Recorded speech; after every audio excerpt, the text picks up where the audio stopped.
seriously ill. Will he now consider abolishing this inequitable burden on the sick, their relatives and those who care for them?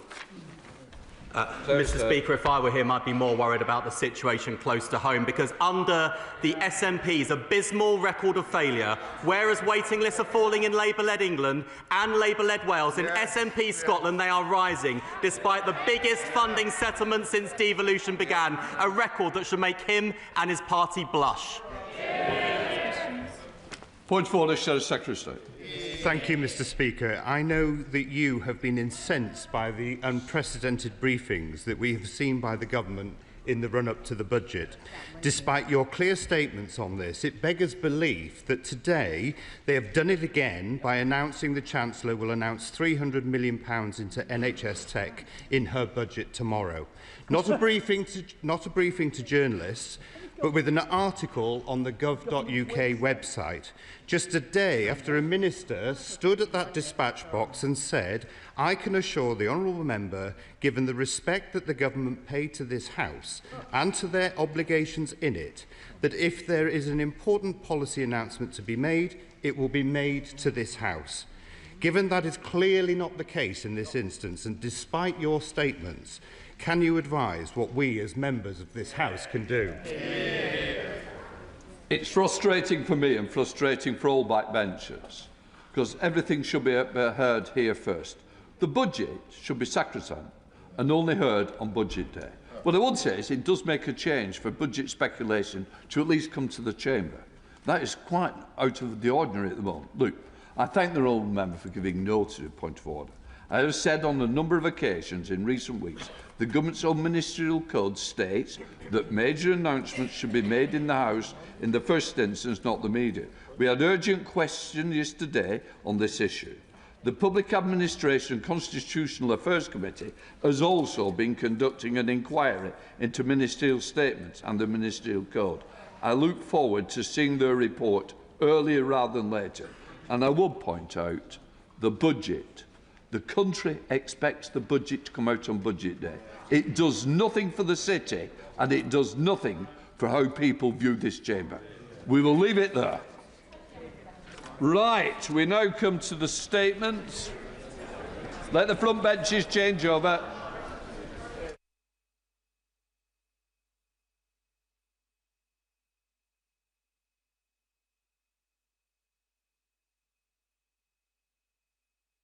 Right, we now come to the first statement. I call the Prime Minister, Sir Keir Stamer. Thank you, Mr. Speaker. And with permission, I'll update the House on my recent international engagements and our work to strengthen the security of our continent and our economy. Starting, Mr. Speaker, with the situation in Ukraine, which of course is at the forefront of all of our minds. Over recent days, I've had detailed discussions with allies. I met the partners of the Coalition of the Willing during the G20, and I've spoken a number of times to both President Trump and President Zelensky, who I spoke to again earlier this morning. Mr. Speaker, we're united in wanting a ceasefire and a permanent end to the horrendous suffering that this war has brought to Ukraine. I have always said our aim must be a just and lasting peace. And both of those words, Mr. Speaker, are important, just and lasting. So, Mr. Speaker, I welcome the continued efforts of the United States to end the war and stop the killing. The initial draft of the 28-point plan included points that were not acceptable, but also some very important elements that will be essential for a just and lasting peace. For example, it sets out steps on security guarantees from the US and partners. This is very significant, and the discussions in Geneva took important steps forward, with progress between the US and Ukraine on an updated peace framework.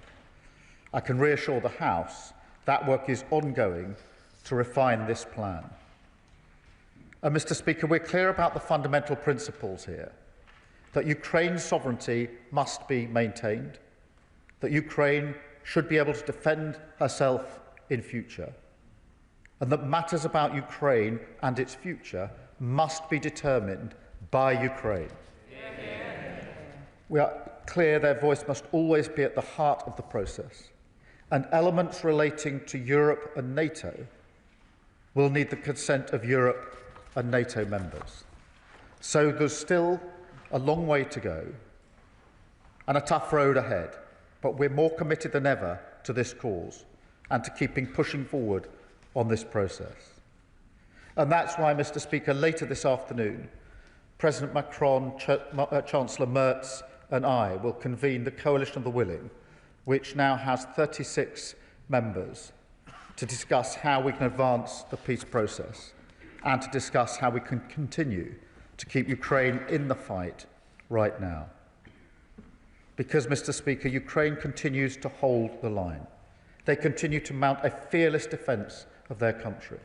And they deserve not just our respect, but our help and our support.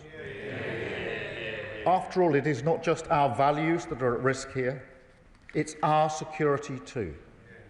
In addition to targeting energy and food prices, Putin continues to seek to undermine our security, including, Mr. Speaker, by sending Russian ships into our waters. The Royal Navy intercepted 2 Russian ships in our waters in the last 2 weeks.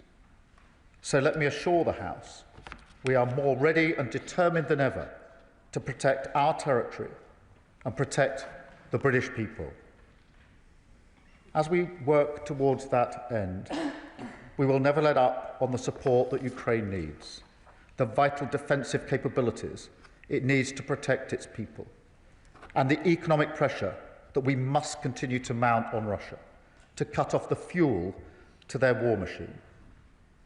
Mr. Speaker, the urgent need to take Russian oil and gas off the global market was something I discussed extensively at the G20.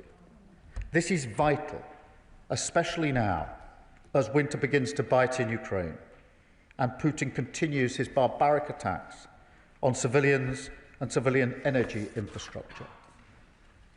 Because, Mr. Speaker, as this House knows, and the British people know, there is only one nation that wants this war, only one nation that launched this illegal invasion, and only one nation that deploys a constant barrage aimed at murdering innocent civilians.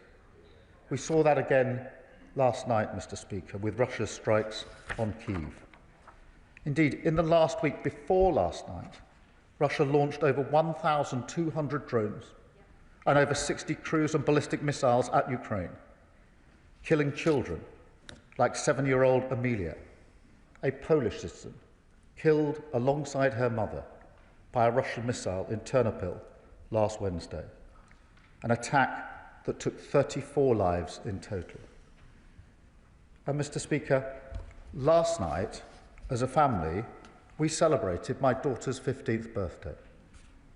Later, I saw images on the news of a young girl about the same age being pulled from the rubble of a building in Ukraine where her mother had just been killed. It's abhorrent. It's beyond belief. Yet Ukraine lives this same story every night in their cities and every day on the front line, where so many Ukrainians are killed fighting for their freedom. And, Mr. Speaker, we should not forget that Putin's aggression, his illegal actions, and his total disregard for human life has taken a huge toll on his own people. Thousands of Russian soldiers are killed every single day. 100,000 have been killed attacking Donetsk. In total, more than 1 million Russians have been killed or injured, all because of the depraved ambitions of one man. So, Mr. Speaker, we say again, this country will never falter in our support for the Ukrainian people. We will maintain a unity of purpose with our allies, and we will focus on delivering the calm, serious leadership that is needed to advance a just and lasting peace for Ukraine and indeed for the whole of Europe. Mr. Speaker, let me now turn to my broader discussions at the G20. I took the opportunity in South Africa to raise the ongoing and utterly horrifying situation in Sudan. We are working with our partners to break the restrictions on humanitarian aid and demand accountability. We must rally global pressure to stop the slaughter, achieve a sustained ceasefire, and ultimately to deliver a transition to civilian rule. Mr. Speaker, in South Africa, I also chaired the Global Fund replenishment alongside President Ramaphosa, leading the charge in the global fight against AIDS, TB, and malaria. Work that has already saved over 70 million lives. Yet, Mr. Speaker, malaria still kills a child under the age of 5 nearly every minute. 4,000 adolescent girls and young women still contract HIV every week. And TB remains the world's single deadliest infectious disease, even though we've had a cure for nearly a century. So we will keep driving this project forward because it's the right thing to do and because it helps protect the United Kingdom from future pandemics and health emergencies. Mr. Speaker, a central priority at the G20 was delivering economic security and opportunity, as it is at every international meeting I attend. A strong economy allows us to be strong in the world. Economic security is national security. So, Mr. Speaker, I can tell the House we delivered for the British people this weekend, including deals with South Africa for British firms to upgrade their railways and submarines, a £370 million deal for Rolls-Royce to supply jet engines to Algeria, and a £4 billion deal with Indonesia for new ships, delivering 1,000 jobs in Rosyth, Plymouth and Bristol, and delivering, if I may say, another rebuke to all the people who prematurely wrote off British shipbuilding. Mr. Speaker, we can only achieve these things, we can only deliver for the British people by working with our partners. And I think this is a moment to raise our sights. Mr. Speaker, the House will recall that it was when the global financial crisis struck that the G20 showed its full potential, when my predecessor, Gordon Brown, marshalled a global response to that crisis to protect the savings and finances of the British people. And so, in this moment of growing fragility and crisis around the world, it is time once again to take a more purposeful, unified approach, focused on global growth and stability. I called for a response based on the right balance of investment and fiscal discipline, open markets, reforming the global trading system, and tackling the cost of living crisis. That approach was echoed by the leaders' declaration from Johannesburg. And, Mr. Speaker, I'm also pleased to say that the summit confirmed that the UK will take on the presidency of the G20 in 2027, the first time it's returned to the UK since 2009. It will be a proud moment for our country, part of our work to restore Britain's international leadership, which was neglected for so long. And we will use that presidency to drive the agenda that I've been talking about today, to drive growth and opportunity, to create jobs, cut the cost of living, and fundamentally strengthen the economic security of the British people. That is what we're doing at home and abroad, and I commend this statement to the House. Can we bear note the Leader of the Opposition?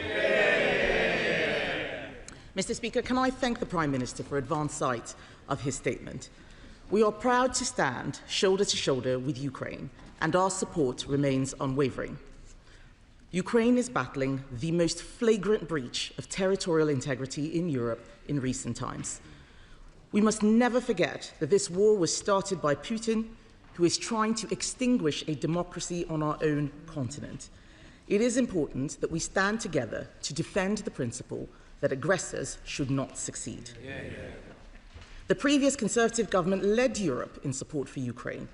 We were the first country to provide modern Western main battle tanks and to gift munitions and Storm Shadow missiles. We led the way on sanctions and trained tens of thousands of Ukrainian soldiers on UK soil. It is now incumbent on this government to leverage British influence at this crucial time for the West. Putin's relentless bombardment of Kyiv and KGB-style negotiating tactics show he is not serious about peace, which is why Russia must not be welcomed back into the international fold without a comprehensive peace agreement. So will the Prime Minister rule out support for readmitting Russia to the G7? We all want this terrible war to end.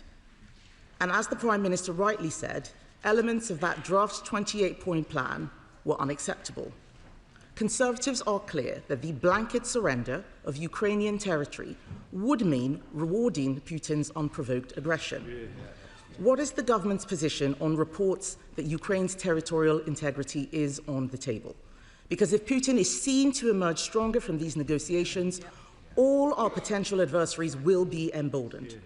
Be in no doubt, Mr. Speaker, the axis of authoritarian states is collaborating to destabilize the West, aided by China, with Iran providing weapons and North Korea providing troops for Putin.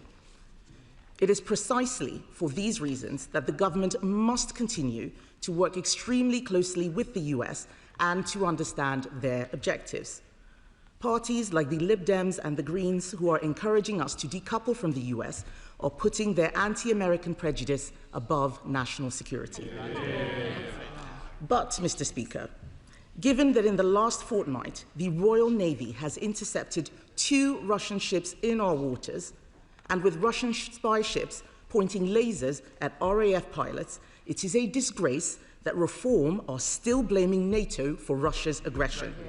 Although perhaps it should come as no surprise when their former leader in Wales was sent to prison last week for taking bribes from Putin. Earlier this year, Mr. Speaker, many countries came together to form the Coalition of the Willing, pledging to strengthen support for Ukraine. Can the Prime Minister update us on the planning and readiness of the Coalition of the Willing? What is its scope and terms of mission? And what can the Prime Minister tell us about a counter-proposal that is reportedly being submitted by the EU? Mr. Speaker, to stand with Ukraine, we need to know we can also stand on our own 2 feet. Last week, the Commons Defence Select Committee warned that Britain is unprepared for a major attack and the government is making glacial progress towards conflict readiness. So it is concerning that reports indicate the MOD faces a potential budget cut this financial year of £2.6 billion. Can the Prime Minister confirm whether this is true or false? Meanwhile, the EU is reportedly demanding nearly €7 billion for the UK to buy into its defence fund. Conservatives warned that this would happen. At the time the UK-EU reset deal was being negotiated, the Shadow Defence Secretary said that Labour had given away 12 years of British fishing rights in exchange for nothing. He was right. Will the Prime Minister rule out paying the EU for access to SAFE? Mr. Speaker, it is extremely disappointing that Europe is still buying Russian oil and gas.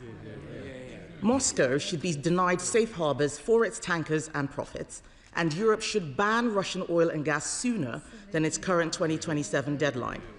I believe the Prime Minister agrees with that sentiment, so what pressure will he put on European countries to stop them buying Russian oil and gas? Mr. Speaker, the UK's genuinely world-leading support has made a material difference to Ukraine's ability to fight back against Russia's illegal invasion, support that I will remind the Prime Minister began under the Conservatives. Let's not forget that in 2022, Russia thought it could capture Kyiv and subjugate Ukraine within days. So let's wake up and face that threat from Russia. So finally, can the Prime Minister reassure the House that we will be boosting our own defence capabilities as well as using our influence to ensure that secure future for Ukraine? Minister.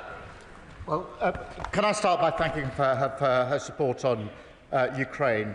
I think it is really important that we stay united in this House. And can I readily acknowledge the role of the previous government in leading on Ukraine and, in fact, in bringing the whole House together on this issue, which it did for a number of years and allowed us a platform on which to build the support that we are now putting in place. In relation to membership of the G7, G8, look, the focus at the moment is on a ceasefire, so anything along those lines is a long way off. But we have to remember that Putin is the aggressor here. He is the one who started this war. On territorial integrity, the sovereignty of Ukraine is paramount, and that's why any questions about the future of Ukraine must be determined by Ukraine, and that is why I've been speaking frequently to both President Trump and President Zelensky. President Zelensky probably 5 or 6 times in the last 2 or 3 days on a whole range of issues. Can I join her in her comments about reform, because it is shocking that a senior official, the leader in Wales, has been jailed for over 10 years, a very significant sentence, for pro-Russia bribes. That is extraordinary. And that is why I say, and I say again, there should be that the reform leadership should have the courage to launch an investigation. How on earth did that happen in their party? And what other links are there? But today, and this statement and the question across the House will reinforce once again that reform with their pro-Putin approach would have absolutely no role in bringing allies together on important issues across the globe. Mr. Speaker, she asks about the coalition of the willing. 9 months ago, President Macron and I brought the coalition of the willing together. There are now 36 like-minded countries that meet and discuss frequently and align our positions and our support. That is a considerable achievement, and we have plans in relation to security guarantees, in relation to air, sea and land. Mr. Speaker, on the text of the agreement that's being worked on in Geneva, there was an intensive discussion about this, as she would have expected at the G20, involving a number of key allies, both the E3 plus key coalition of willing allies, and the strong consensus was that we should work with the text that's in existence, unacceptable though some parts of it are, because other parts are essential, rather than a different text, and that is the process that's going on in Geneva, and I think that's the right approach. On defence spending, I've made my position clear, and it goes with the strategic review of defence as well as to how we take that forward. The safe negotiations are going on with the EU in the usual way, and one of the commitments I made in relation to our reset with the EU was that we would do it by quiet diplomacy rather than shouting from megaphones across the channel. On oil and gas, she asks, and this is really important, we are taking every opportunity to have extensive discussions to take Russian oil and gas off the market. This has to be done across Europe. It has to be done beyond Europe. There are discussions I've had beyond Europe on this issue. It is vital that we press ahead, and we are doing so and taking every opportunity. But can I return to where I started? I do genuinely think it's important in this House that we're united on Ukraine. The only winner, if we divide on party political grounds, will be Putin. And I again recognise the work and the lead that the previous government took, which I was proud to support in opposition.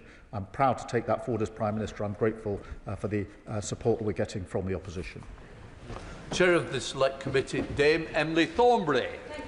Mr. Speaker, can I begin by complimenting the Prime Minister on his work on the international stage? But ask him, is he aware that yesterday a statement was put out by the 22 chairs of the Foreign Affairs Committees from parliaments from across the whole of Europe, and we made it clear that we are united in the belief that Ukraine's sovereignty is not just vitally important for brave Ukrainians, but it is vital for the continued security of Europe too. And so we are very pleased to hear from the Prime Minister when he assures the House that any plan that is to be agreed will be nothing about Ukraine without Ukraine, but can he also assure the House there will be nothing about Europe without Europe? Well, can I thank her for her question, but also reassure her I did see that letter that was put out yesterday. And she's absolutely right that this conflict affects Ukraine's sovereignty, but it also affects the whole of Europe, including the United Kingdom, both in our values and our security, and materially in relation to things like the cost of living and the price of energy. Nothing about Ukraine without Ukraine, nothing about Europe without Europe, nothing about NATO without NATO are key principles that sit behind the work that we're doing. Daisy Cooper, Deputy Leader of the Liberal Democrats.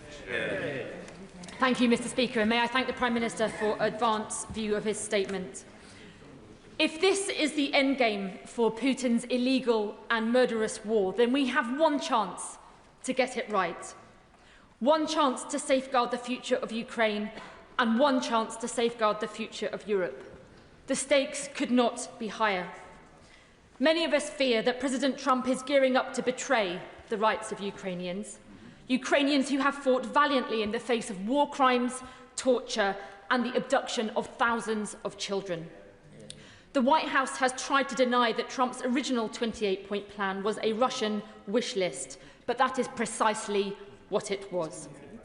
We Liberal Democrats welcome the statement from the Prime Minister that Ukraine's sovereignty must be maintained. So when the Prime Minister speaks with the Coalition of Willing this afternoon, will he relay that all major parties in this House agree with him in unequivocally ruling out any proposals that limit Ukraine's sovereignty to defend itself now or in the future must be ruled out, including its right to join defence alliances like NATO?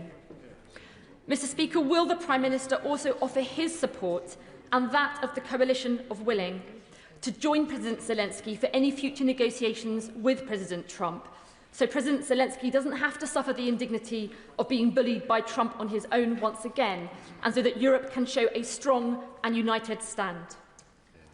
Mr. Speaker, the Prime Minister is absolutely right to request that Reform UK conducts an investigation into pro-Russian bribes.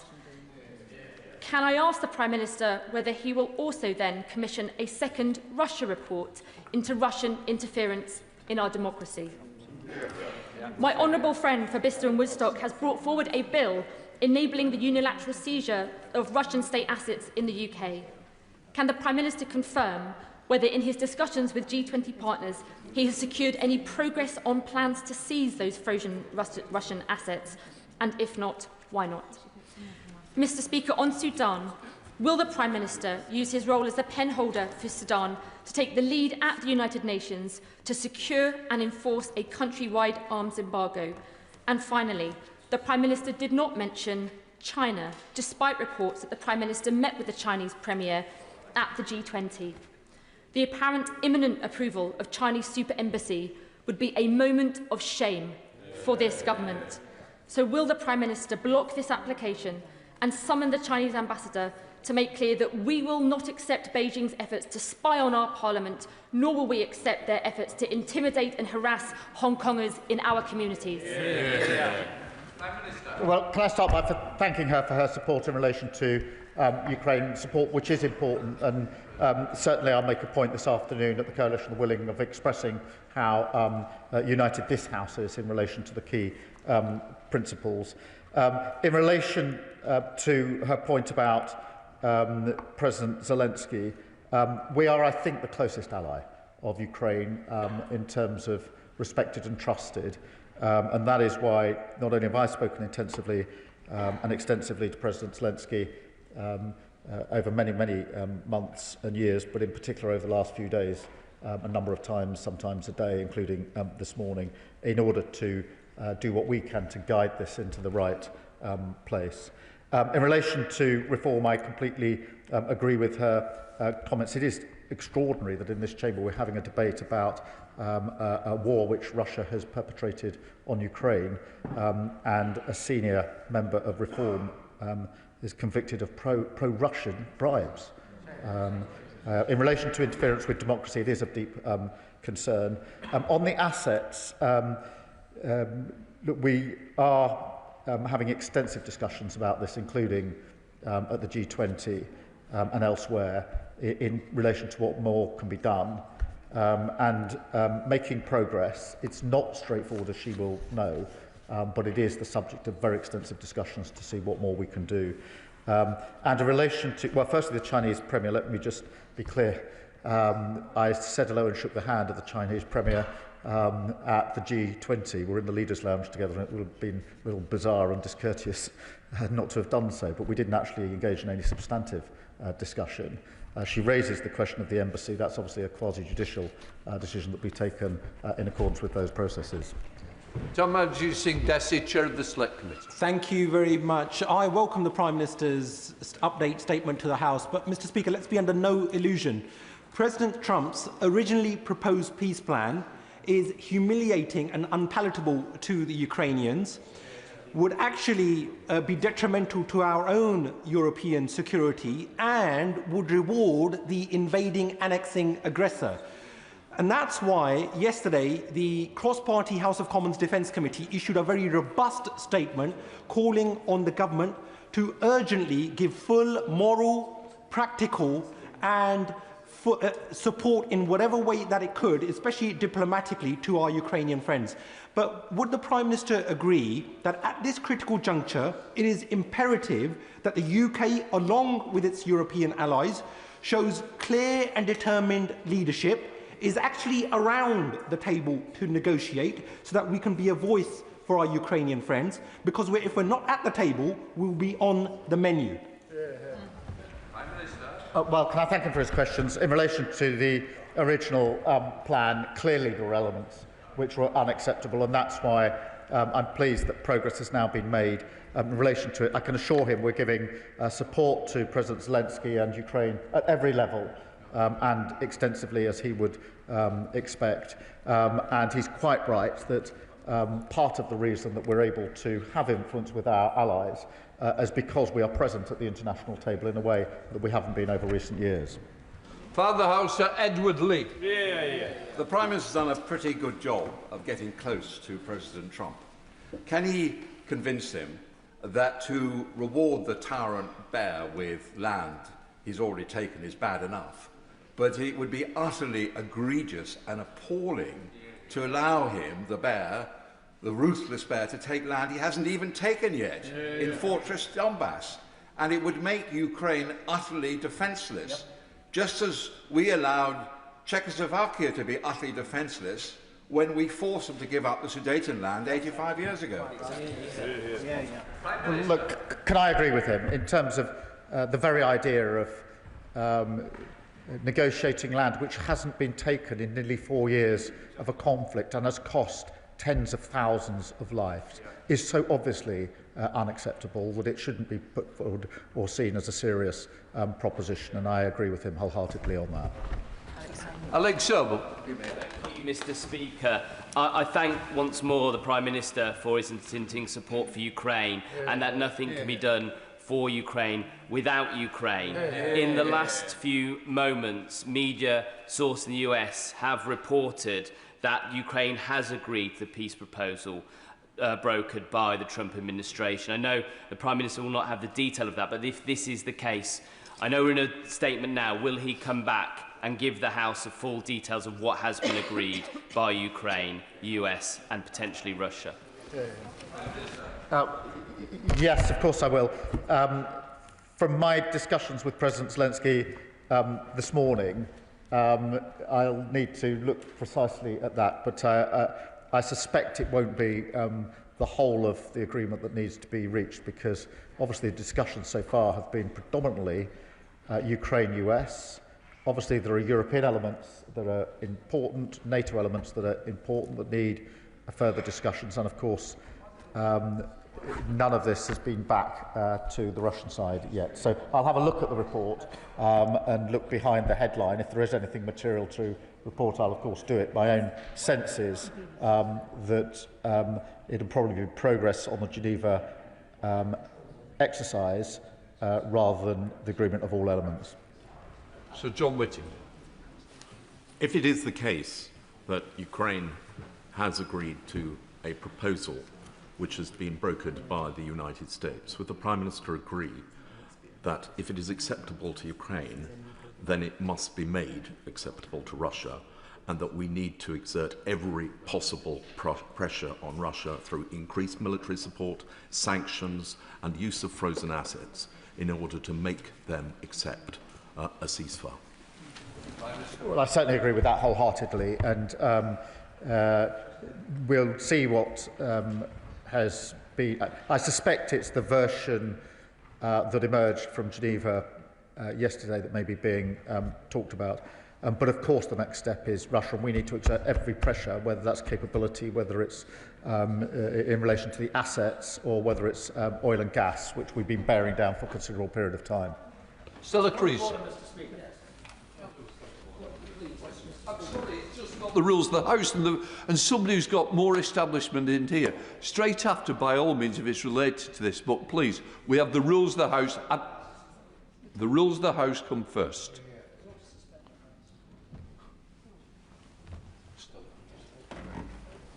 Thank you, Mr. Speaker.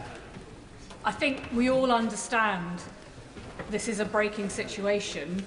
Can I ask the Prime Minister, because in such an uncertain world we know that allyship is integral to our own security, and that post-war generation created both the NHS and NATO because they understood the power of collective solidarity. I'm very pleased to hear him talk about the importance, therefore, of the safe negotiations, because our work with Europe isn't about replacing our relationships with NATO, but strengthening them.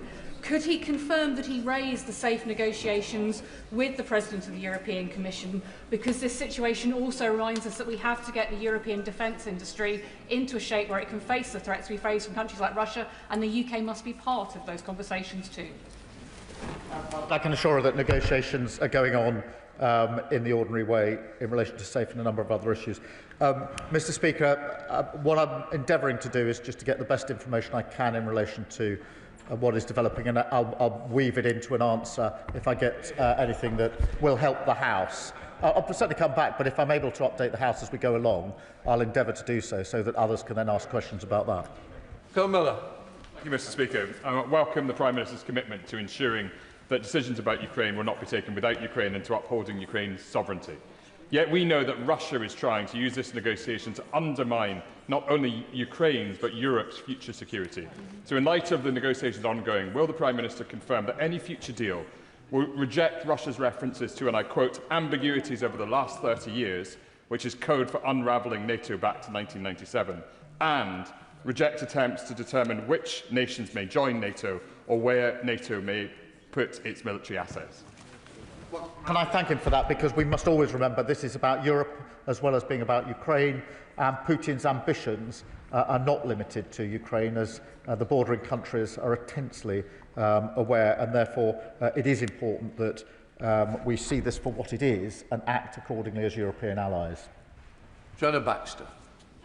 Mr. Speaker, I appreciate this is a developing situation, but we do know that at least 19,546 children from Ukraine have been stolen by Russia, sent to over 400 locations across 8 time zones.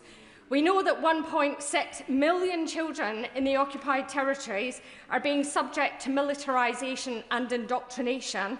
We know that 200 military training camps turn Ukrainian children into Russian soldiers, and we know that 1 in 10 of the children who have been rescued from Russia have reported that they've been sexually abused. So, can the Prime Minister remind President Trump that behind every one of those figures is a child? And can he assure the House that any peace plan that's agreed will deliver the safe return of all the Ukrainian children who have been stolen? And that Russia will be held to account for the war crimes that they continue to commit? Can I thank her for her campaigning and all of her efforts to keep a constant light on this appalling situation. It is shocking that Russia is treating these children as a weapon of war, kidnapping and subjecting them to all sorts of abuse and ill treatment. And we are doing and must do everything we can to safeguard these children and to get them back to their families where they belong. Sir Julian. Thank you, Mr. Speaker. May I ask the Prime Minister to focus on the question of effective security guarantees? Security guarantees only deter aggression if there is no doubt that the guarantor will act in accordance with the guarantee he has given. And therefore, if there is a security guarantee to unoccupied Ukraine, it is absolutely essential that the guarantor has some forces on the ground, because otherwise a guarantee to an unoccupied region that is a strategic vacuum can lead to a wider war by miscalculation by the killer in the Kremlin. Well, can I thank him for his question? That's why we've done so much work with the Coalition of Willing in relation to the capability and the planning for land, air and sea, with detailed plans now, which they're as advanced as they can be until we know what the next stage of the proceedings are. It's also why we and I have worked so hard with the US to get a US security guarantee going alongside the coalition of the willing, so that the two go together. And he'll have seen that that is part of the discussion in Geneva, on which we've managed to make some progress. Fleur Anderson. Thank you, Mr. Speaker. I join many others here today in welcoming the recent progress on the war in Ukraine and at the G20 in Geneva, and most recently.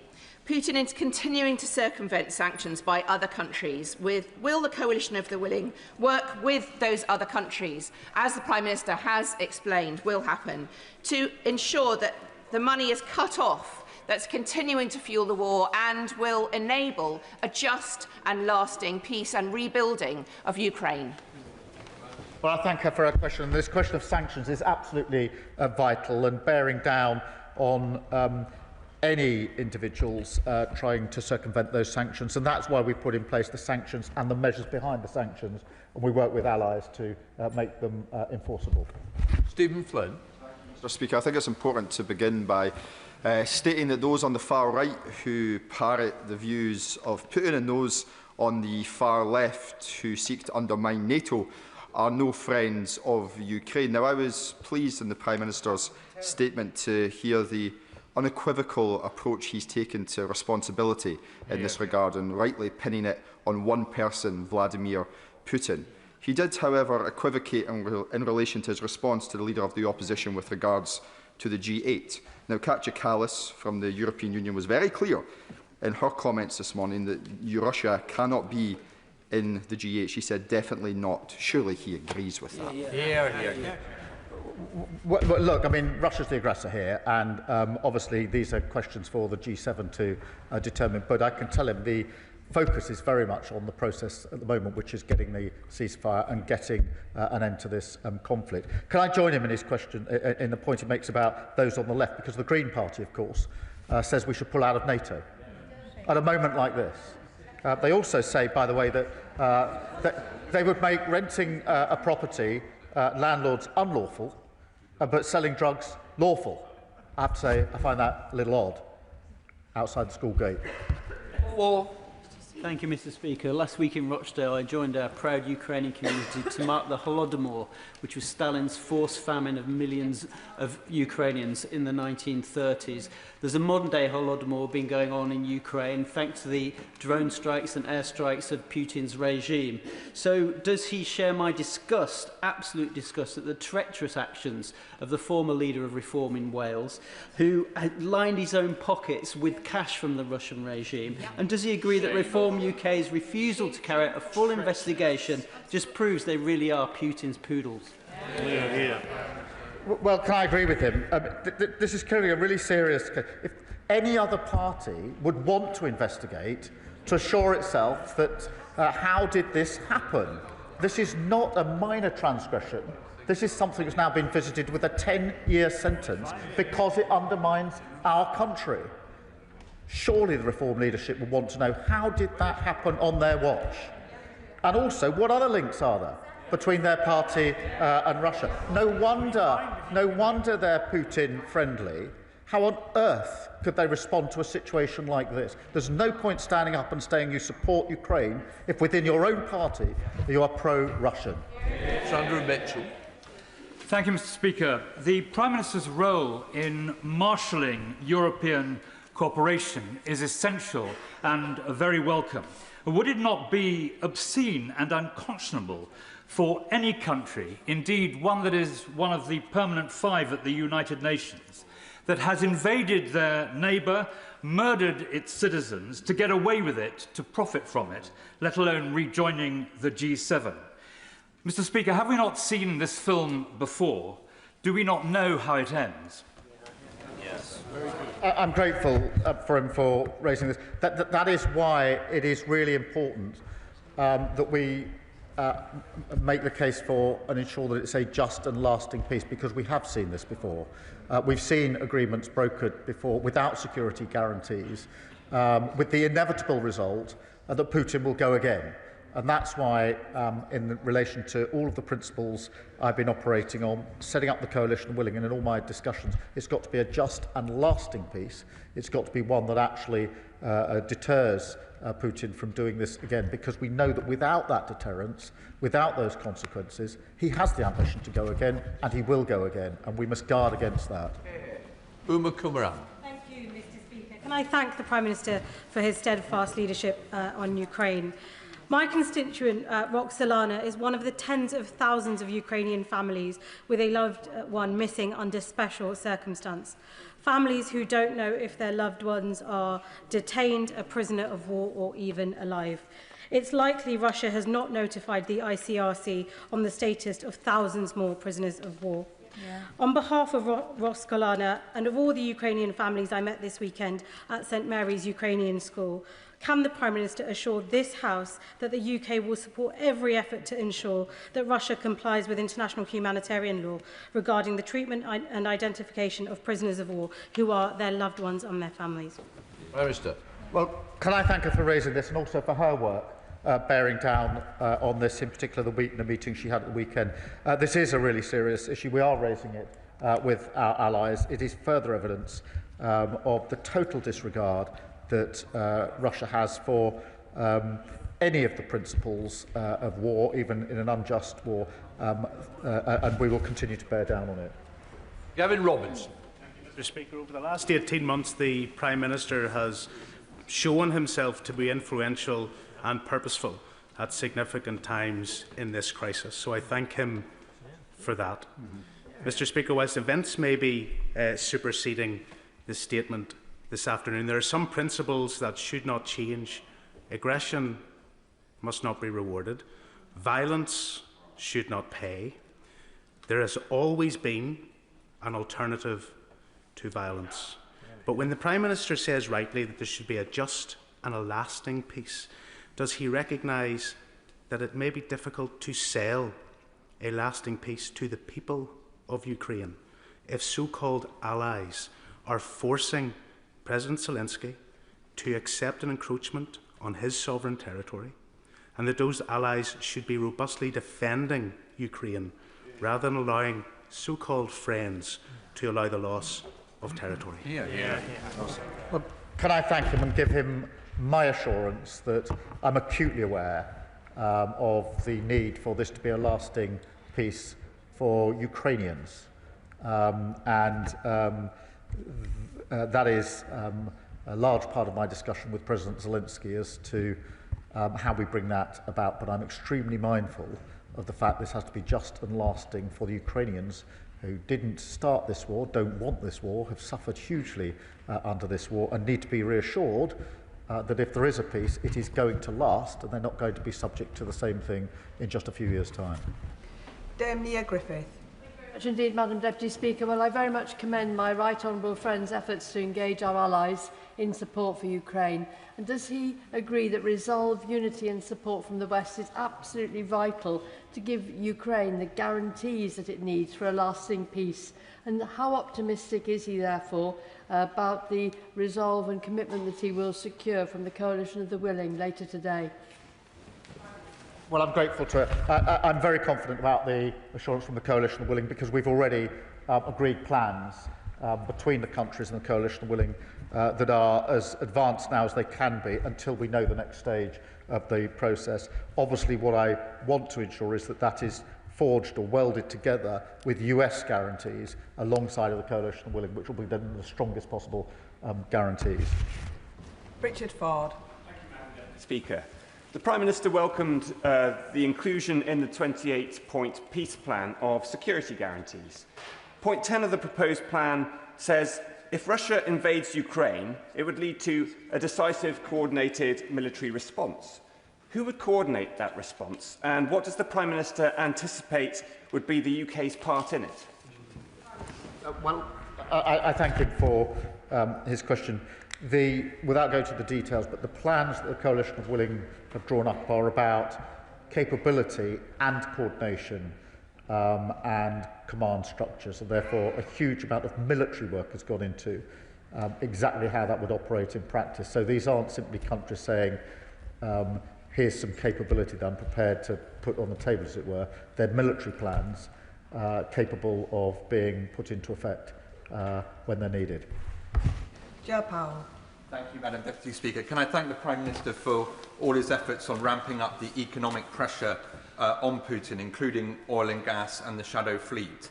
On the $300+ billion of Russian sovereign banking assets in the West, we know there are a few holdouts in the European Union who don't want to mobilise this loan backed by those assets as a down payment on reparations. Could he update us on what progress has been made to get that over the line and get that money moving? Well, I thank him, and a proposal has been put forward in relation to how the assets could possibly be used. Obviously, that does require a high level of agreement by various interested parties. That's why extensive discussions are going on as to how we can make that progress. But there's no pretending that it's simple and straightforward. It isn't, but that shouldn't stop us trying to make further progress. Sir Roger Gale.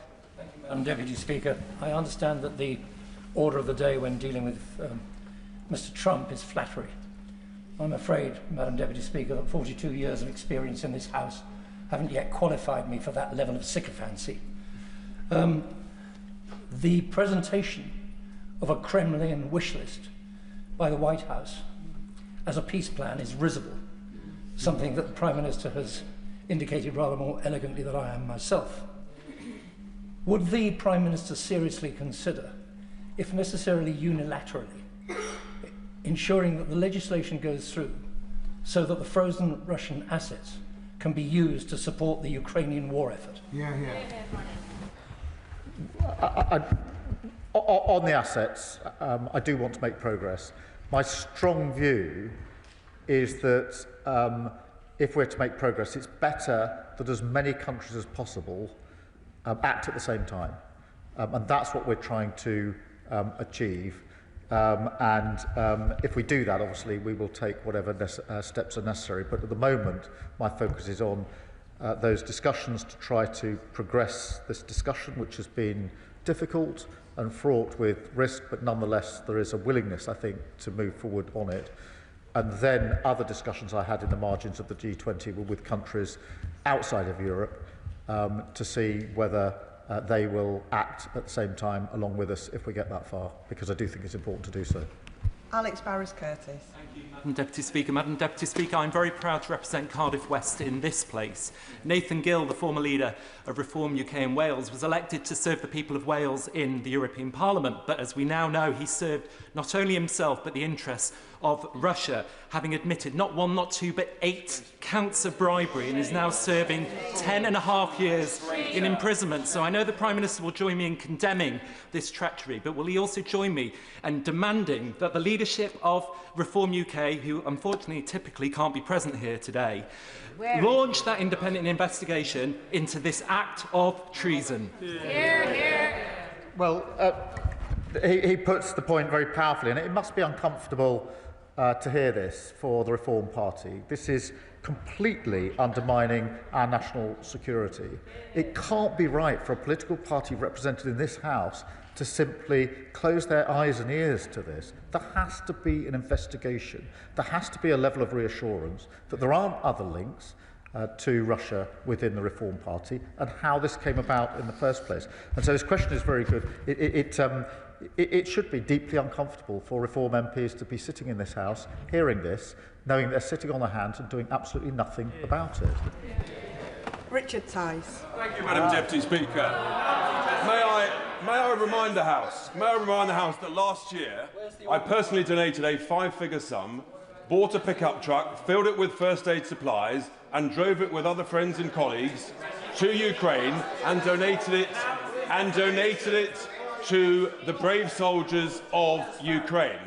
So my support and reform support for Ukraine has been rock solid, Prime Minister, throughout. And it is important that this House is united, which it is, Madam Deputy Speaker.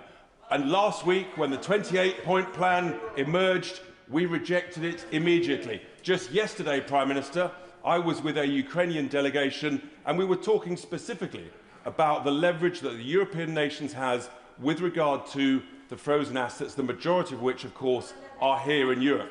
So would I urge the Prime Minister, amongst all of the noise, to utilise that leverage, because that, I think, is one of the most powerful negotiating points that the West has against the vile dictator Putin. Well, Mr. Speaker, he could have stood up and said that reform's seen sense and decided they will have an investigation in relation to what happened in this bribery case. And I don't doubt that he drove and personally committed in relation to support. But the simple fact is this: you can't be pro-Putin and pro-Ukraine. You have to decide between the two, and reform is pro-Putin. And that is why they undermine, well, they've just been convicted.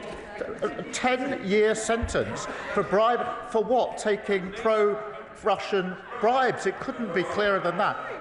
And an unwillingness to say, we need to investigate how on earth that happened. Can he not see the inconsistency in what he's saying? Rachel Maskell, and then I'll be calling Steve Darling. Thank you, Madam Deputy Speaker. It is feared that the brutality in El Fasher will only intensify and also spread to Tooele and beyond if international action isn't convened and focused on the resolutions that are needed, not least to stop the incursions with drones supplied via the UAE and mercenaries as well. Could the Prime Minister say more about what happened in South Africa to put that focus which is necessary, and what the next steps are to stop the expansion of the atrocities we're witnessing in Sudan? Can I thank you for raising Sudan, because what was an appalling situation is even more appalling over recent days and weeks. And we discussed it pretty extensively in the G20 and support the work that the Quad is doing in relation to this. And that is aimed predominantly at a ceasefire and the provision of humanitarian aid. This is the worst humanitarian situation in the world, and bringing about a better resolution. Madam Deputy Speaker, can I just do my best to update the House in relation to the news? As I understand it, and this is coming to me secondhand, so I'm not, if this turns out to be not entirely accurate, I hope the House will forgive me. I'll come back and correct the record. But my understanding is this is not a new agreement. It is Ukraine confirming they're happy with the draft that emerged in Geneva yesterday, which of course doesn't cover the question of territory. So my best understanding is this is a confirmation of basically what came out of Geneva, but it isn't a new set of proposals or agreements in any way. So I think that's what it is. If I get more information, I'll update the House and we can discuss it in due course. Steve Darling. Thank you, Madam Deputy Speaker. The Prime Minister talks of having extensive discussions about limiting the export of oil and gas from Russia. This is the engine that is driving the machine of the war effort from Russia. The Danish waters could offer the key to killing the shadow fleet with an international convention regulating the shipping going through those straits. That would stop the shadow fleet and stop a significant part of this shadow fleet activity supporting Russia. It would also drive environmental support for this area with the stronger regulations with this convention. What consideration has the Prime Minister and his colleagues given to this?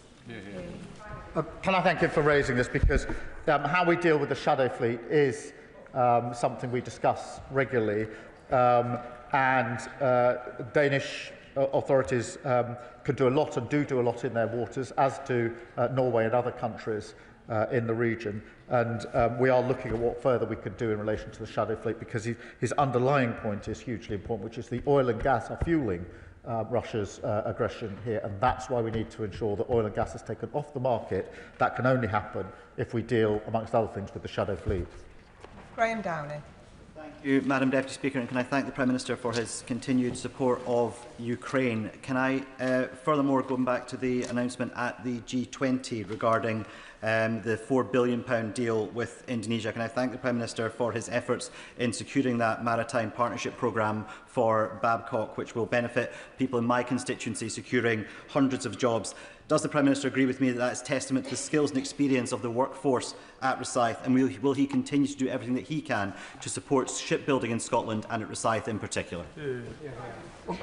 This is such an important point, because winning these deals, whether it's the Indonesia deal that we finally finished concluding whilst we're at the G20, or the Norway frigate deal as well, it is only possible for us as a country to conclude those deals where we have to compete against others in the world. The frigate deal was against France, Germany and the United States because of the quality of the workforce, their professionalism and commitment to delivering on time. And that is why, after the Norway frigate deal, I went up to the Clyde to see the workforce, to say thank you to them for putting me in a position where we could secure that deal.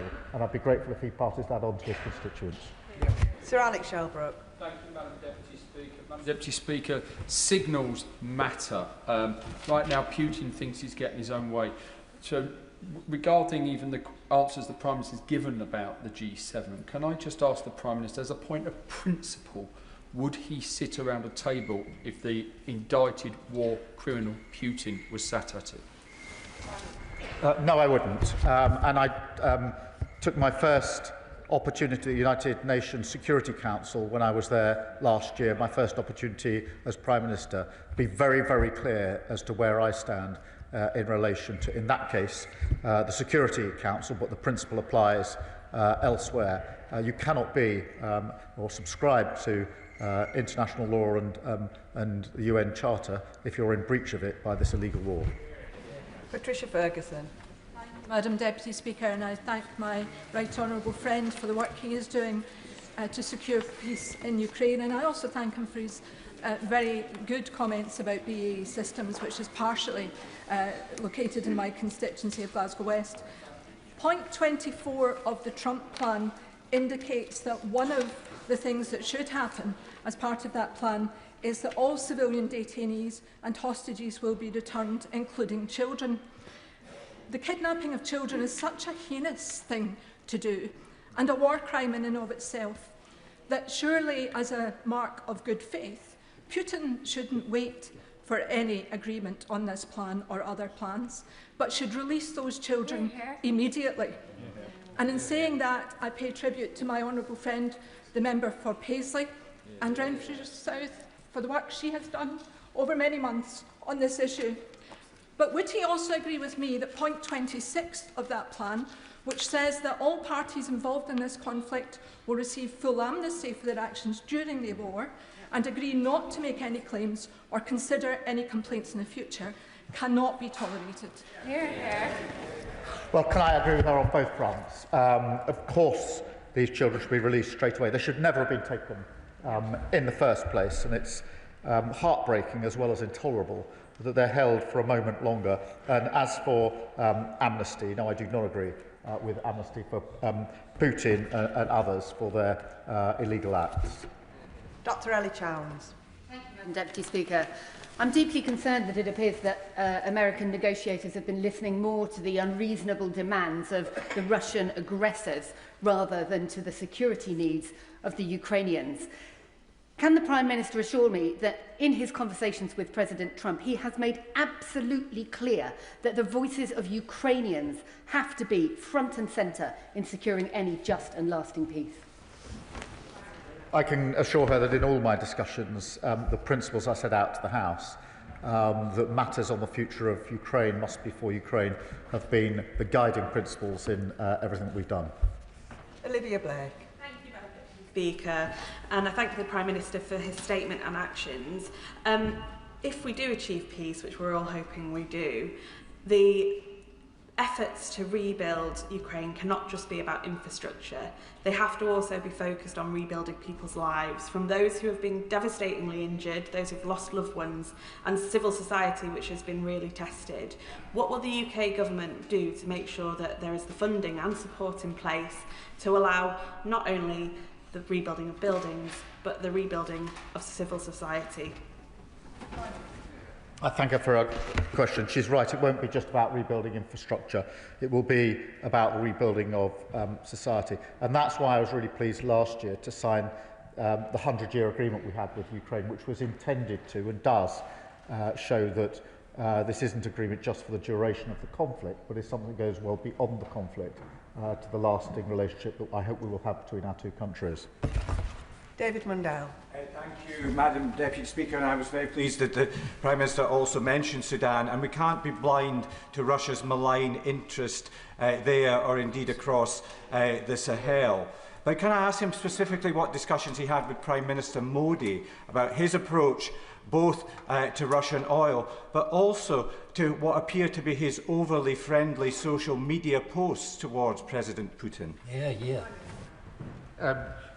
Well, I won't disclose all the details of my discussions, but he can rest assured that the principles that I've set out to the House guide me in all of those discussions. Rupert Hook. Thank you, Madam Deputy Speaker. I thank the Prime Minister for his statement and updating us all while this is obviously a fast-moving situation. Last week at the OSCE, we harrowingly heard from our Ukrainian counterparts how 20,000 children have been abducted by Russia since this war began.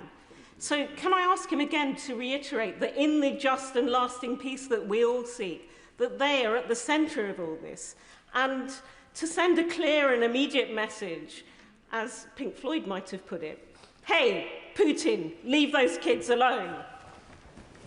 Well, I agree with the principle she puts forward. I'm not sure I'll put it quite in the terms she does, but I think the sentiment is one that's shared. But I mean, you know, this is just the idea of kidnapping children as an act of war and a weapon of war is just so disgusting, frankly, that we should do absolutely everything we can, not only to ensure that the children are safe and secure in return, but also there's full accountability.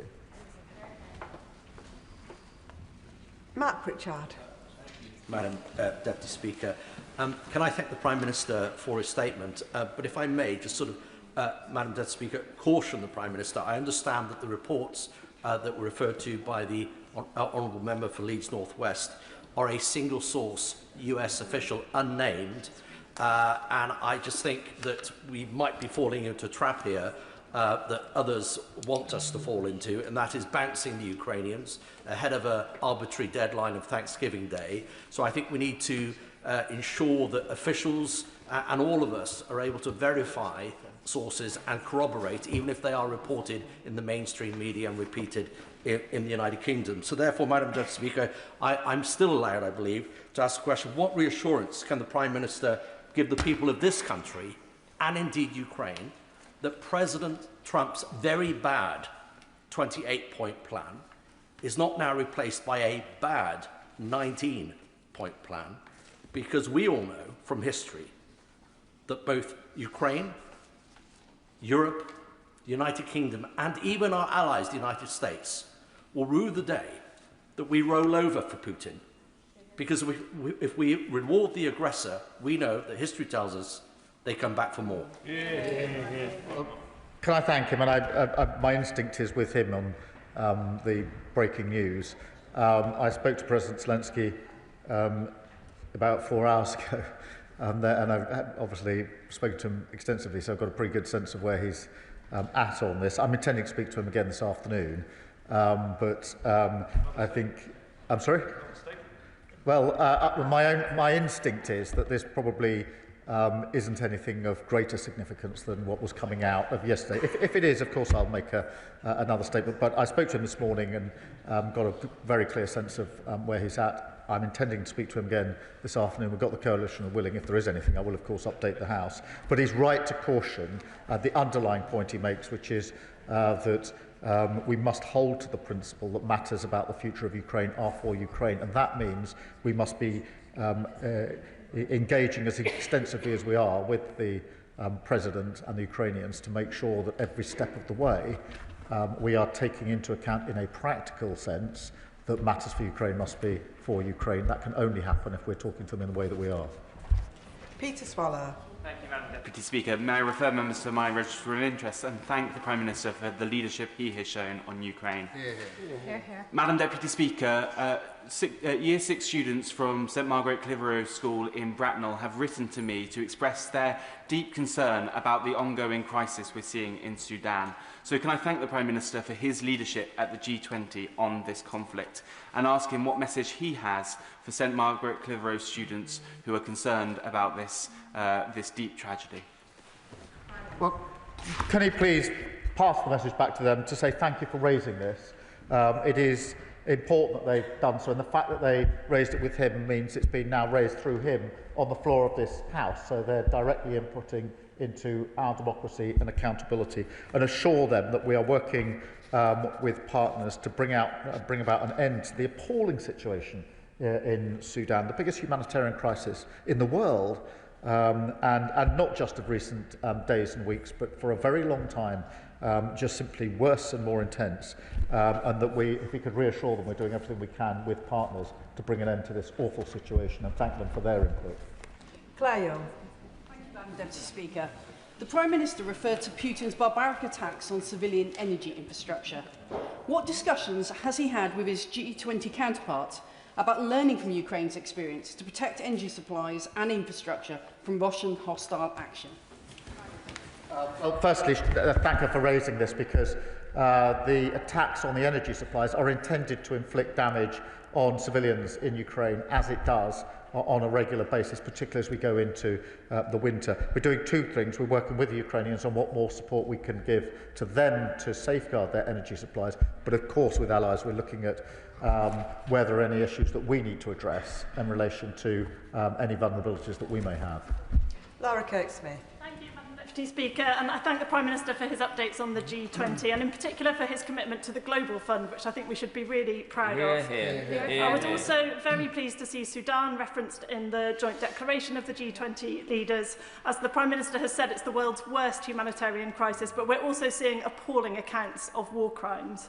So can I ask what more the Prime Minister will now do with global partners to secure a ceasefire, protect civilians and hold the warring parties to account for their crimes? Well, can I thank her for a question? In particular, the Global Fund is so important. She heard the statistics that I went through. In relation to the wider situation, the focus is very much on a cessation of hostilities and humanitarian support, which is desperately needed. Sir Bernard Jenkins. Thank you, Madam Deputy Speaker. Does the Prime Minister agree with many assessments that make clear that Russia is actually in a far weaker position than President Putin pretends, so long as we continue to support the war effort in Ukraine? But that also depends upon us developing more independent, non-American capability, and the best way to do that is to fund the Ukrainians to develop their own capabilities so that they can continue to defend their own country. Well, can I thank him for that, because it is important that we make clear that Russia is in a much weaker position than they pretend, and we should always remember that the early briefings and intelligence in relation to this conflict were that Russia would achieve its end in a matter of a few weeks at the very beginning of the war. Here we are nearly 4 years in, and because of the fearless defence of the Ukrainians, supported by others, that hasn't been the case. Secondly, in relation to the damage to their economy that sanctions and other financial issues are having, that has done real damage if you look at the inflation rate and the impact on their economy. But his central point is really important because the plans of the coalition of the willing are premised on Ukraine having the capability that it needs, around which the plans that we've put in place would operate, not as a substitute or as an alternative, but actually based on Ukraine having the ability and capability within Ukraine to do what it needs to do to safeguard and self-protect. Catherine Atkinson. Thank you, Madam Deputy Speaker. Trains, planes and submarines. The Prime Minister put the pride of Derby manufacturing front and centre of his G20. Millions saw him on a train made in Derby, halfway around the world in Johannesburg, showing the world what our city is famous for. Will he tell us more about what the deals he secured means for my constituents who work at Rolls-Royce and in the rail sector? And will he continue his focus on winning international deals for more high productivity, high skills, high wage jobs? That she's an incredible champion for Derby, and it was really incredible to be in Johannesburg, sitting in a train that had been made in Derby. And it is very significant that countries around the world want to do deals with the United Kingdom because of the quality of our workforce, the professionalism and commitment of all those that work in Derby in her particular case, but in other workforces across the country. Those particular trains are going to be used for the run to the airport and back, and so they're going to be relied on very, very heavily in South Africa. But the idea, I was very proud that other countries are saying it's the UK we now want to do deals with, as she says, whether that's in relation to frigates, whether it's in relation to submarines or trains. And she should be very proud of the workforce in Derby, and if she could pass on my thanks to them for allowing us to do this work, I'd be very grateful.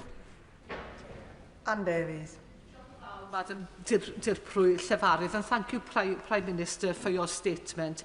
It's reported in the draft deal notes that it is expected Russia will not invade its neighbours. It's not expected is wholly inadequate when we cannot place our trust in the words of leaders such as Vladimir Putin. What steps is the Prime Minister taking to ensure that this agreement includes clear, enforceable safeguards, and what measures are being implemented to strengthen the UK's resilience against Russian interference?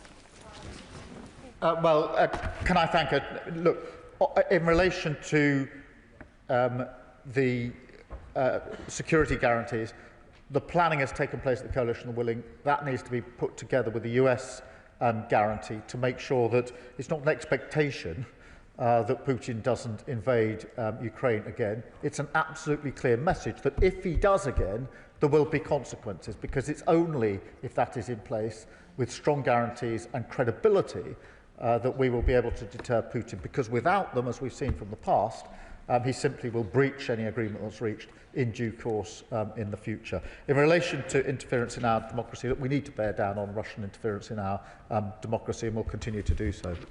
Archil Crichton. Madam Deputy Speaker, my friend, the Scottish journalist Jen Stout, has just returned from the grey zone between Russian and Ukrainian forces, where to try and evacuate the wounded or even wander outside for a moment is to invite death from the sky by drones. The message she brings back from Ukrainians on the front line is that they will not give up this territory that they have defended for years. And will the Prime Minister ensure that the message that comes from here, apart from the Lord Haw-Haws paid by Putin, is that their front line is our front line, and that Ukrainian sovereignty must be respected, and that we will stand with Ukraine? Can I thank him? And he's absolutely right. The change in the use of drone warfare over the course of the last 3 to 4 years has been very accelerated, very intense, to the point now, as he really reflects, that if you're seen, you're dead. And that is the effect of drone warfare, and everybody on the front line absolutely understands that. Tens of thousands have been lives have been lost defending particular lines, in Donetsk in particular.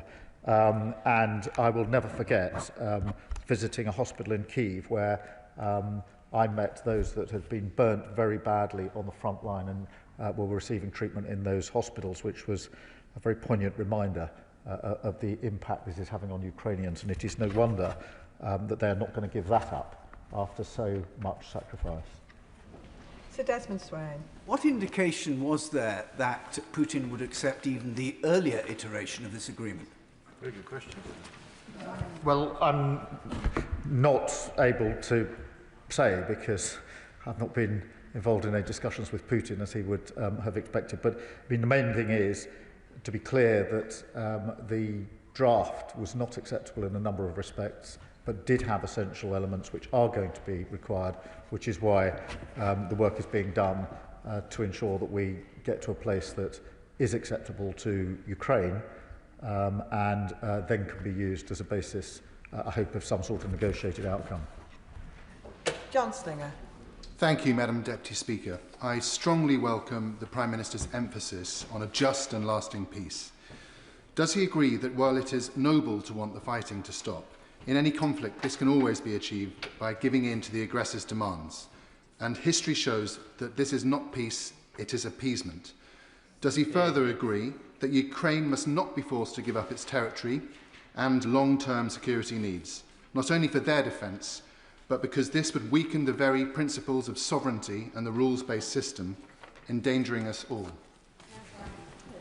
Can I agree with the principles he set out and assure him that I'll make the point at the meeting of the Coalition this afternoon that I always make when we meet, which is whilst we are working for peace and trying to put in place security guarantees, we must not let up on keeping Ukraine in the fight now. It is a big mistake, and I do worry that because of the hope of peace, it is always possible that the focus goes off the fact that Ukraine needs support now to stay in the fight, and we must never lose that focus.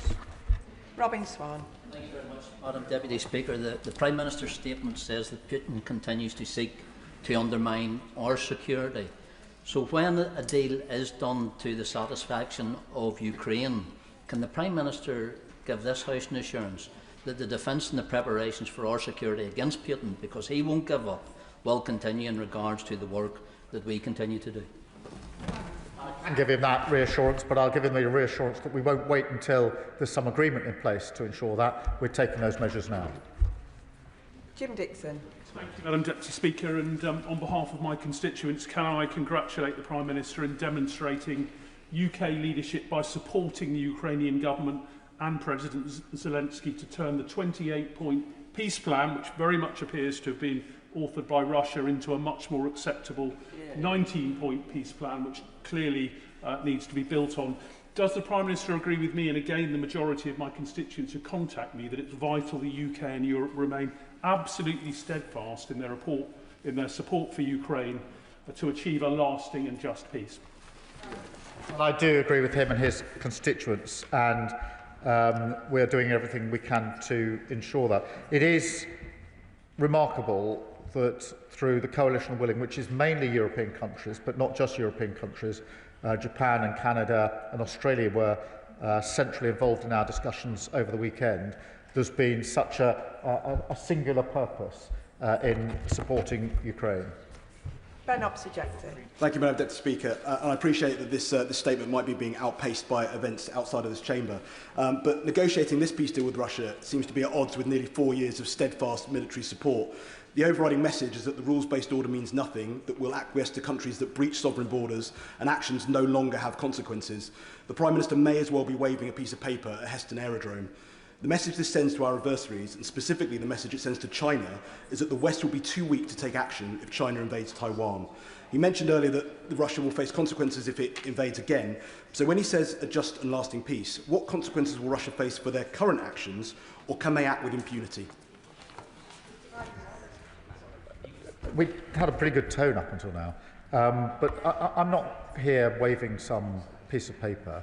I'm working with Ukraine to try and bring about a just and lasting peace for them, and with other countries. We all want a just and lasting peace. It's not just going to happen if we don't have negotiations. So we have to have those negotiations with clear principles about accountability and with very, very strong security guarantees. But he's really not doing this House a service to undermine a really serious effort by international partners to bring about a just and lasting peace. It's very easy to speak in this House. It's much harder in practice to negotiate an end to a conflict on just grounds. We will do so, as we've done so from beginning to end, as the last government did, in all fairness, by being clear that we are the closest ally of Ukraine, the most supportive country, and I'm very proud that that's the approach we've taken in this House. Jonathan Brash. Thank you, Madam Deputy Speaker. The Prime Minister rightly said in his statement that Putin continues to seek to undermine our security. Efforts that were aided and abetted by Reform's Nathan Gill when he took Russian bribes. He is a traitor to this country. Can I ask the Prime Minister how plausible he thinks it is that that would be an isolated incident? And does he think that Reform's refusal to investigate their own party and find out how many more Putin puppets and traitors lurk there tells its own story? The way I would put it is this: if the leadership of Reform were confident that there are no other pro-Russia activities and links in their party, they would surely want to have the investigation. The very fact that they won't look at this tells me that they're not confident of that and they don't want any of us to know about it. Deputy Speaker, will the Prime Minister reassure my constituents in Yeovil that he will oppose any peace deal that rewards Russia for its aggression, whether that is carving up Ukraine's territory or allowing Russia to join the G7, because if Putin gets what he wants, this will never end?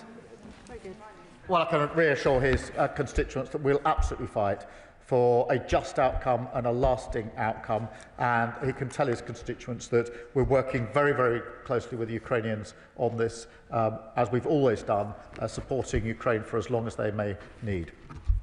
Chris Spence. Thank you, Deputy Speaker. And I thank the Prime Minister for his statement today and his continued leadership on a global scale, particularly in terms of Ukraine. Can I also welcome his statement with regards to the investment this government is going to put into the Global Health Fund? And I absolutely recognise the importance of tackling HIV, tackling malaria and tackling TB. But can I put a personal plea in for my Harlow constituency, Anne Strike, a Paralympian and a polio victim, to continue to lead on the world stage in the eradication of polio? We are so close, but global conflicts like Ukraine obviously meaning that we're seeing more incidents of polio in future.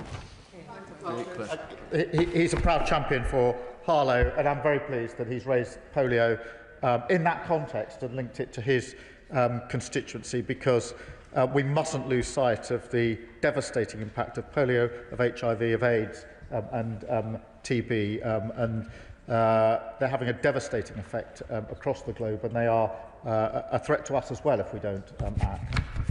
Dr Danny Chambers.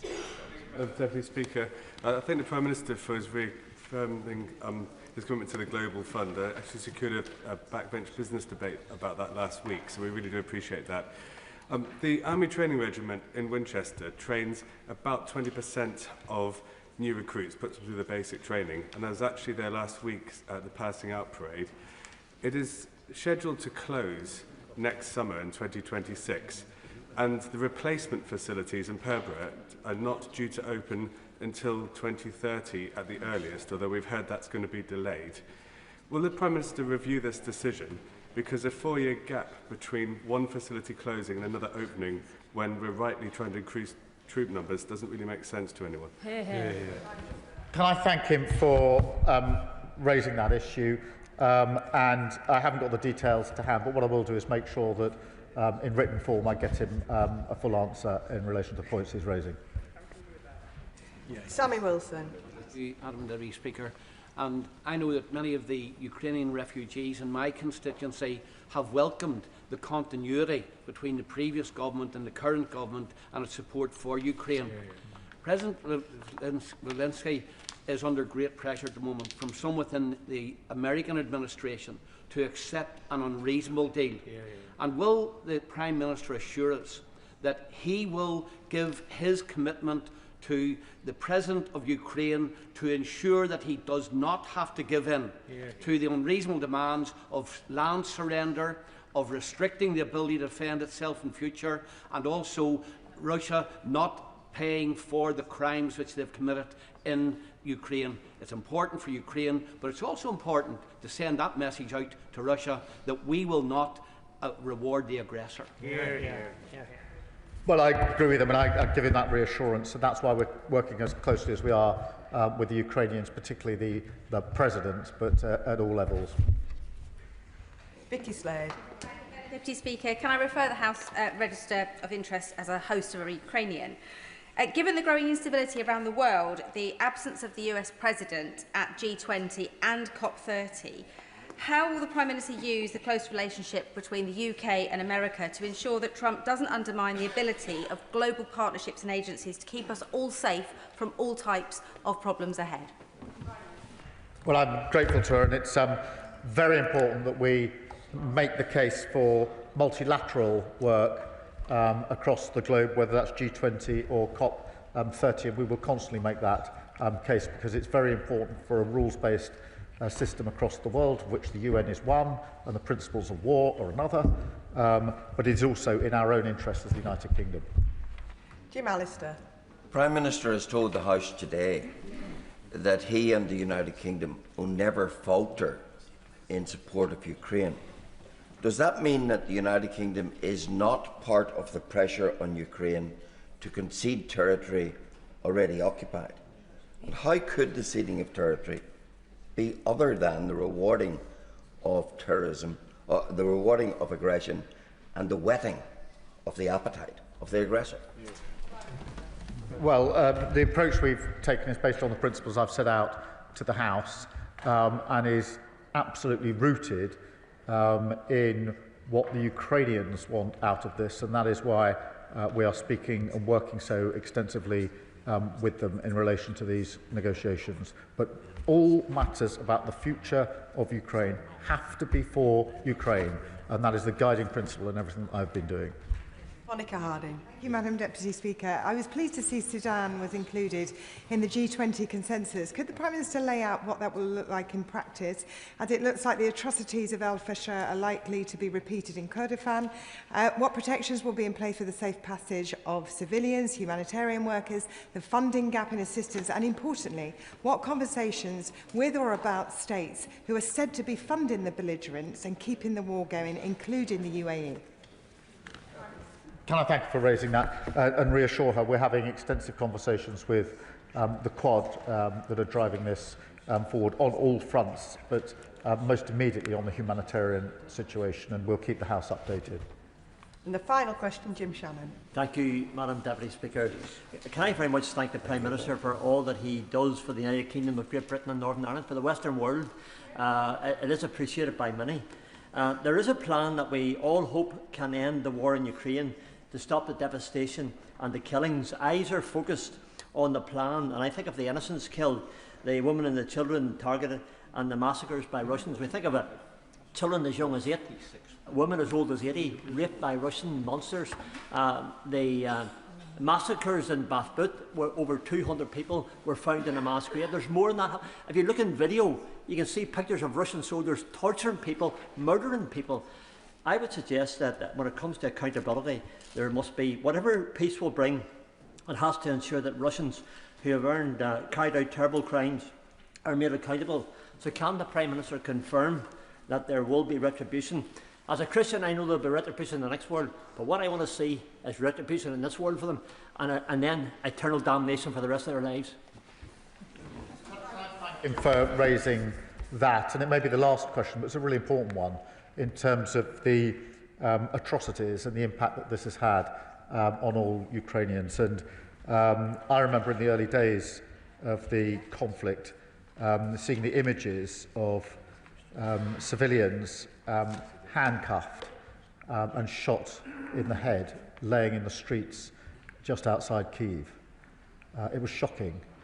I went to those communities when I was over there, and talked to the individuals, and it was their brothers, their sisters, their families, their colleagues who had had their hands tied and been shot in the head.